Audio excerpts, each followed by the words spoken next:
Hi hello അസ്സലാമു അലൈക്കും. ഇന്ന് ഞാൻ വന്നിട്ടുള്ളത് ഒരു കോളേജ് ഡേ മിനി വ്ളോഗായിട്ടാണ്. ലീവ് കിട്ടലൊരു വലിയ ടാസ്ക് ആയതുകൊണ്ടും ഇത് അൺഎക്സ്പെക്റ്റഡ് ആയിട്ട് കിട്ടിയ ലീവ് ആയതുകൊണ്ടും പ്രോഗ്രാമിനായിട്ടും കൂടുതൽ ഇന്ന് ലീവാണല്ലോ എന്നുള്ള സന്തോഷത്തിലായിരുന്നു. 9 മണിക്ക് സ്റ്റാർട്ട് ചെയ്ത പ്രോഗ്രാമിന് ഞങ്ങൾ ഇവിടുന്ന് പോണത് 12:30ക്കാണ്. പോകുമ്പോൾ നല്ല വെയിലുണ്ടായിരുന്നു. ബസ്സും കയറി കോളേജിലെത്തി ഫസ്റ്റ് തന്നെ ഫുഡ് ടോക്കൺ മേടിക്കാനാണ് ഞങ്ങൾ പോയത്. ഫുഡ് ടോക്കണൊക്കെ മേടിച്ച് ഫുഡ് കഴിക്കായിരുന്നു. തീരെ എക്സ്പെക്ടേഷൻ അല്ലാണ്ട് കഴിക്കായിരുന്ന ഫുഡാണെങ്കിലും നല്ല ടേസ്റ്റ് ഉണ്ടായിരുന്നു ഫുഡൊക്കെ. അങ്ങനെ സംസാരിച്ചിരുന്ന ഫുഡൊക്കെ കഴിച്ച് ഫുഡ് കഴിച്ചിട്ട് ഐസ്ക്രീമും ഉണ്ടായിരുന്നു, അതും കഴിച്ച് പിന്നെ ഞങ്ങൾ കുറച്ച് പ്രോഗ്രാംസ് ഒക്കെ ഉണ്ടായിരുന്നു, അത് കാണായിരുന്നു.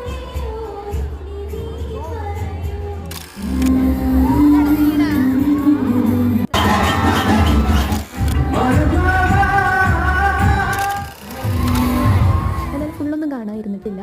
കുറച്ച് നേരം കഴിഞ്ഞപ്പോൾ ഞങ്ങൾ ഇറങ്ങിയിട്ട് നല്ല ദാഹം ഉണ്ടായിരുന്നു. അപ്പോൾ ഒരു ജ്യൂസ് മേടിച്ച് കുടിച്ച് തിരിച്ച് റൂമിലേക്ക് പോയി. അപ്പോൾ ഇന്നത്തെ വ്ളോഗ് ഇത്രയൊക്കെ ഉള്ളൂ. സ്റ്റാർട്ടിങ്ങത്തെ പ്രോഗ്രാം ഞങ്ങൾക്ക് കാണാൻ പറ്റിയിട്ടുണ്ടായിരുന്നില്ല. എന്തായാലും അറ്റൻഡൻസ് ഉള്ളതുകൊണ്ട് ജസ്റ്റ് പ്രോഗ്രാമിൽ പോയി പോകുന്നു. അപ്പോൾ ഇന്നത്തെ വ്ളോഗ് ഇത്രയും. ബൈ.